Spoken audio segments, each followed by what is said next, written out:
नमस्कार दोस्तों, mathematics memory में आप सभी का बहुत स्वागत है। आज के इस सेशन में हम मैथमेटिक्स के कुछ नए सवालों पर चर्चा करने वाले हैं और सवालों के क्रम में हमने आज लाभ हानि के सवालों को आज के सेशन में सम्मिलित किया है। तो चलिए शुरुआत करते हैं अपने इस पारी की और लेते हैं अपना पहला प्रश्न। तो पहला प्रश्न आप सबके सामने, यदि 15 मेजों का क्रय मूल्य 20 मेजों के विक्रय मूल्य के बराबर हो तो हानि प्रतिशत क्या है? ठीक है, तो सवाल हमारा 15 मेजों का क्रय मूल्य हम मान लेते हैं कि माना जो 15 मेज हैं उनका जो क्रय मूल्य है वो x रुपये है। ठीक है, अच्छा, चूँकि जो मूल्य है क्रय मूल्य और विक्रय मूल्य दोनों का बराबर है तो 20 मेजों का विक्रय मूल्य भी x रुपये ही हो जाएगा।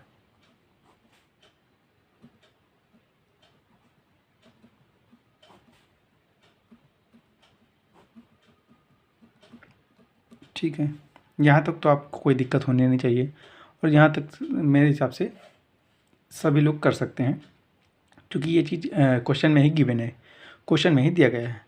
अब आते हैं हमारे प्रॉफिट एंड लॉस के बिल्कुल बेसिक क्वेश्चन पे। बेसिक क्वेश्चन हमारा क्या कहता था कि एक वस्तु का दाम, बिल्कुल बेसिक से हम बताएंगे, 15 रुपये है। एक वस्तु का मान लीजिए क्रय मूल्य 15 रुपये है और विक्रय मूल्य 20 रुपये है। तो इसका हमें पूछा जाता है कि लाभ कितना, लाभ परसेंटेज निकालिए या लाभ निकालिए। तो बड़ी ही आसानी से हम निकाल लेते थे। क्यों? क्योंकि वस्तु एक होती थी या कुछ सेट में होती है, 6 वस्तु होती थी या 12 वस्तुएं होती थी, तो 12 वस्तुओं का विक्रय मूल्य भी होता था। ठीक है, तो समस्या नहीं होती थी क्योंकि वस्तुओं का जो मात्रा है, वस्तुओं की जो क्वांटिटीज़ हैं वो सेम रहती थी। तो हमें यहाँ भी वही रूल अप्लाई करना है कि अगर हम वस्तुओं की क्वांटिटीज़ को, मात्रा को सेम कर लें, है ना। यहाँ पर 15 मेज का क्रय मूल्य दिया गया है और यहाँ पर 20 मेज का क्रय मूल्य दिया गया है।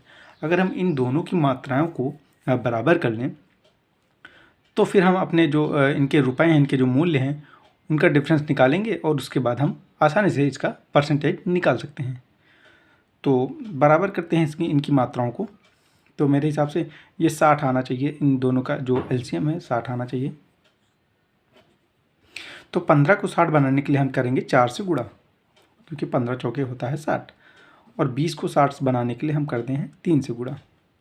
तो अब यहाँ पर हो जाएगा 60 मेजों, 60 मेज का जो क्रय मूल्य है, अब चूँकि हमने लेफ्ट हैंड साइड में 4 से गुणा किया तो राइट हैंड साइड में भी हमें करना होगा, तो ये हो जाएगा 4x। ठीक है, अब यहाँ पे 20 तियाँ 60, 60 मेज का विक्रय मूल्य,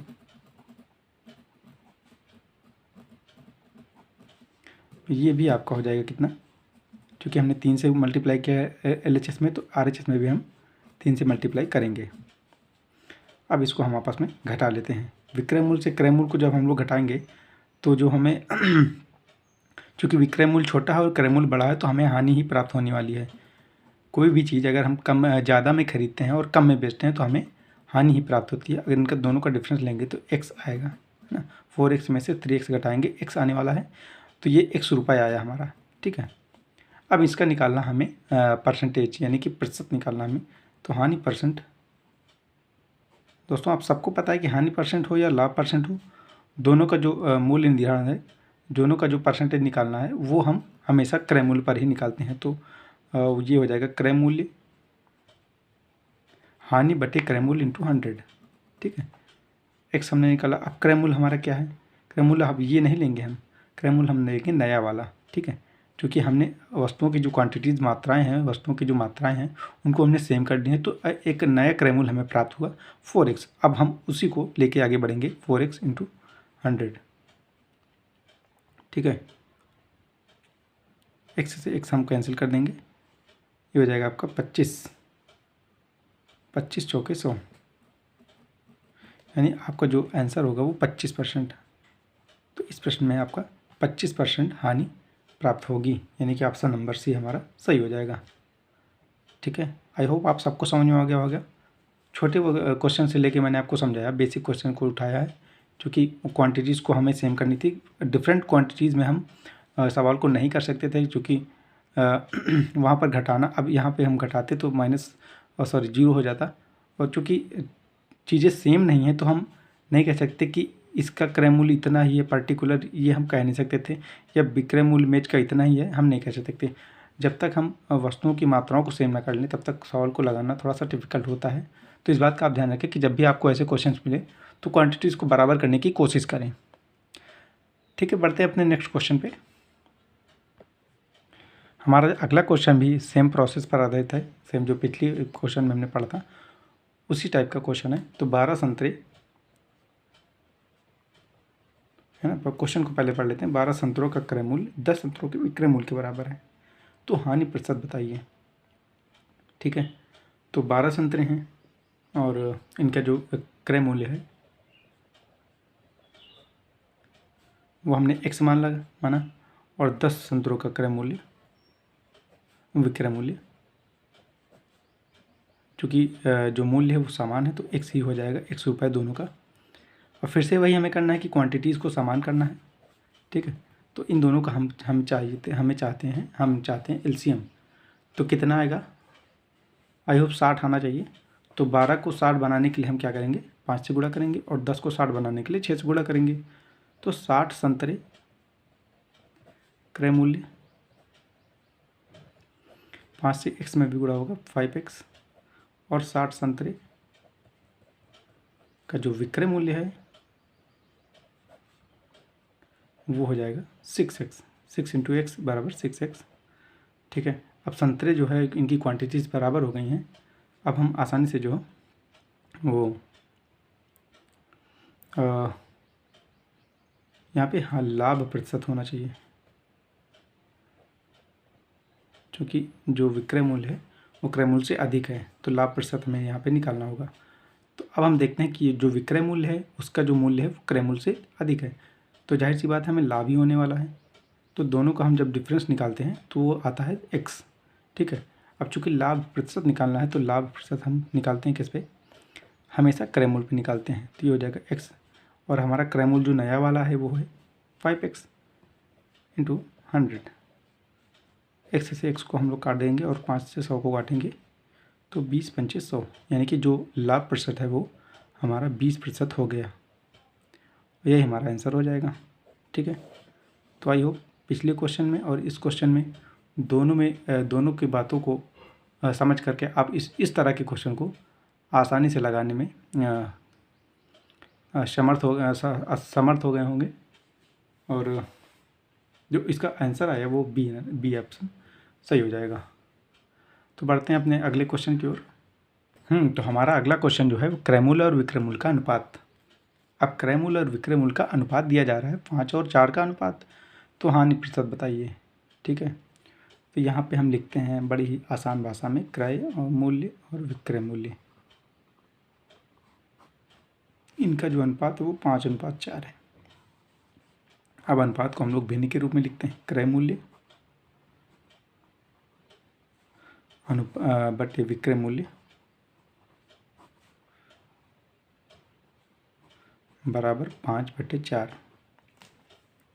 अब यहाँ से हम लोग देख के आसानी से कह सकते हैं कि अगर हम लोग क्रय मूल्य को 5x कर दें और विक्रय मूल्य को 4x कह दें, है ना, 4x रुपये और 5x रुपये। ठीक है, तो ये हमारे माने हुए जो आंकड़े हैं वो आ जाएंगे। हमने x रखा, चूँकि अनुपात तभी बनता है जब कोई समान उभयनिष्ठ व्यंजक को हम लोग उभयनिष्ठ गुणनखंड को हम लोग काट देते हैं, तब हमें अनुपात एक सरल अनुपात प्राप्त होता है। तो उसी जो उभयनिष्ठ गुणनखंड है उसको हमने माना, और ये मानते हुए कि हाँ वो x है, उससे हमने दोनों में मल्टीप्लाई किया और अपनी पूर्ण संख्या को प्राप्त किया। क्रय मूल्य को अनुपात से एक पूर्ण संख्या के रूप में हमने प्राप्त किया जो कि 5x और 4x है। अब इन्हीं का मान हम निकालेंगे, या इसी की सहायता से हम लोग हानि को निकालेंगे और उसके बाद उसका प्रतिशत निकालेंगे। ठीक है, तो आप देख सकते हैं यहाँ पे कि क्रय मूल्य का जो मूल्य है वो विक्रय मूल्य से अधिक है, तो जाहिर सी बात है कि यहाँ पे हमें हानि होने वाली है। ठीक है, तो हानि कितने की होगी, हानि होगी हमारी x की। 5x में से 4x जाएगा, x आएगा, तो हानि प्रतिशत हमें निकालना पड़ेगा। यहाँ पे हानि प्रतिशत बराबर x अपान क्रय मूल्य कितना है 5x इंटू 100। x और x को आपस में काट देते हैं, 5 से 100 को काटते हैं, तो ये आ जाएगा 20 पंचे 100, तो जो हमारा हानि परसेंट है यहाँ से 20% निकल आएगा। ठीक है, तो ये हमारा आंसर आ चुका है और ऑप्शन नंबर ए हमारा सही हो जाएगा। सिंपल था, क्रय मूल्य और विक्रय मूल्य का अनुपात दिया गया था, हमने इसे भिन्न के रूप में बदला और यहाँ से हमने 5 को और 4 को एक मान x से मल्टीप्लाई किया जिससे हमें पूर्ण मान प्राप्त हो, और उसकी सहायता से हमने इनको आपस में घटाया और हानि को प्राप्त किया, और हानि से हमने हानि परसेंट को निकाला जो कि हमारा आंसर है ना। तो इसी के साथ बढ़ते हैं अपने अगले क्वेश्चन की ओर। अगला क्वेश्चन हमारा, यदि किसी वस्तु का विक्रय मूल्य उसके क्रय मूल्य का 8/5 गुना है तो उस पर लाभ प्रतिशत कितना है। ठीक है, हमें यहाँ पे दिया जा रहा है कि विक्रय मूल्य बराबर है क्रय मूल्य का 8/5, तो हम इसे सिंपली लिख लेते हैं, विक्रय मूल्य बराबर क्रय मूल्य का 8/5। ठीक है, अब आपको पता है कि क्रय का मतलब होता है गुणा, है ना, हमने बोर्ड मास में पढ़ा भी था कि जब हमें कहीं पे का दिखता है तो वो होता है उसका मल्टीप्लाई का सूचक होता है। तो विक्रय मूल्य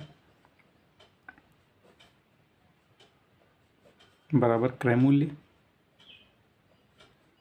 इंटू 8/5। ठीक है, यहाँ से विक्रय मूल्य को हम इसे LHS की तरफ ले आते हैं, विक्रय मूल्य बटे क्रय मूल्य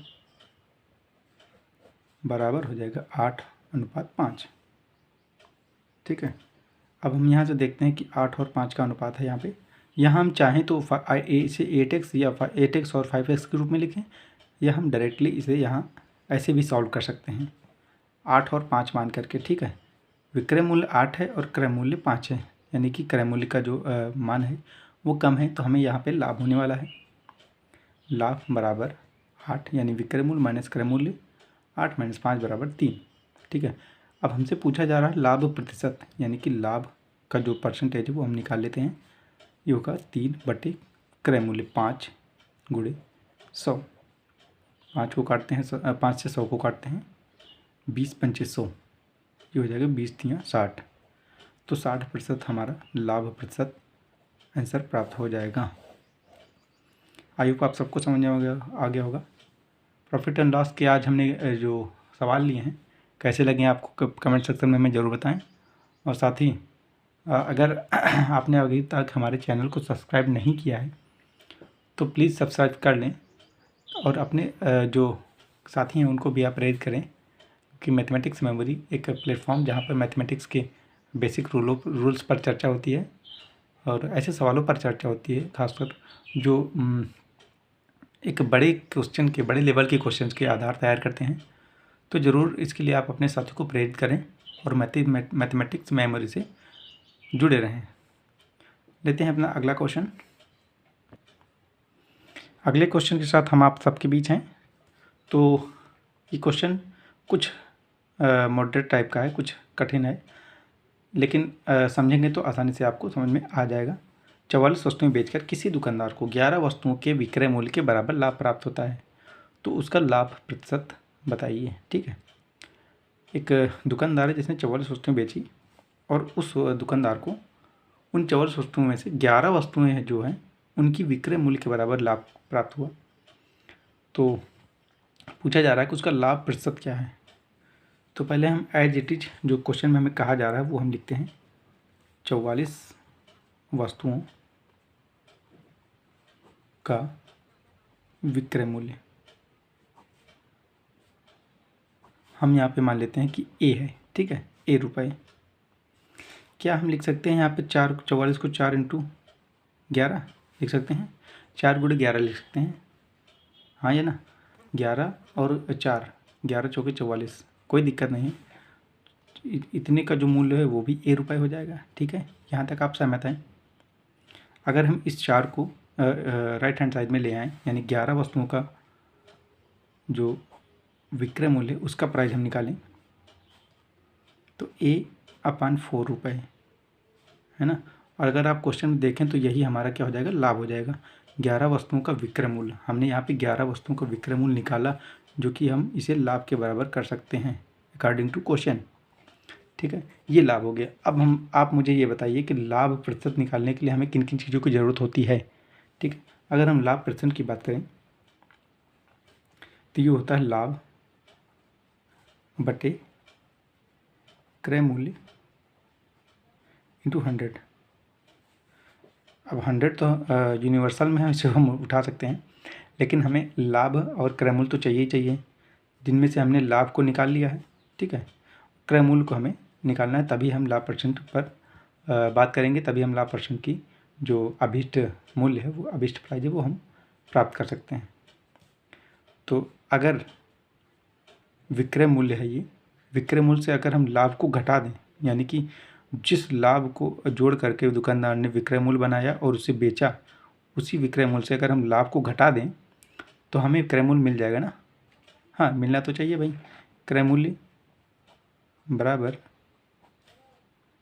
विक्रय मूल्य और ये माइनस लाभ है ना। विक्रय मूल्य हमारा ए है और लाभ हमारा है A/4। ठीक है, सॉल्व करते हैं इसको। 4A माइनस A अपन 4, ये हो जाएगा 3/4। अब हमें लाभ पता है और क्रय मूल्य भी पता है। अब हम लाभ परसेंट आसानी से निकाल सकते हैं। तो यहाँ से निकाले हम लाभ परसेंट। लाभ हमारा 3A/4 जो कि हमने यहाँ से निकाला था। ठीक है, और क्रय मूल्य है,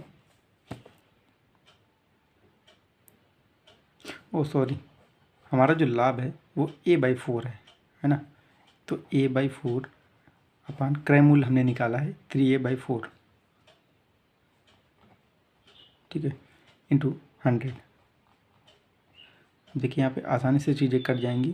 4 से हमने 4 को काटा, A से हमने A को काटा, तो हो जाएगा 1/1/3/1 इंटू 100। इसको और सरल करें तो जो हर का मान है उस ऊपर हर में अंश में चला जाएगा, और जो नीचे वाले जो हर का मान है, नीचे वाली भिन्न का जो अंश है वो ऊपर वाले हर के साथ चला जाएगा। तो ये हो जाएगा 1/3 इंटू 100, जिसका मान आपको पता है कि 33 सही 1/3 होता है ना। ये परसेंटेज में आएगा, तो हमारा जो ऑप्शन नंबर डी है वो सही हो जाएगा।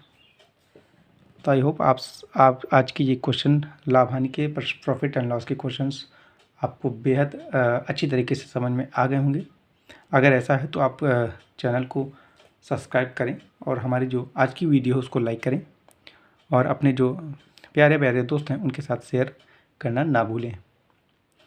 तो मिलते हैं अगले वीडियो में, और फिर किसी अगले टॉपिक पे हम चर्चा करेंगे। अगले टॉपिक के जो क्वेश्चंस हैं उन पर चर्चा करेंगे, और मैथमेटिक्स मेमोरी का ये सिलसिला अनवरत चलने वाला है। अगर आप सबका सहयोग रहा, अगर आप सबका सपोर्ट रहा, तो बिल्कुल हमारे इस चैनल को सपोर्ट करें, और अपने जो सहयोगी हैं उनको भी प्रेरित करें इसके लिए। तो आज के लिए इतना ही, धन्यवाद।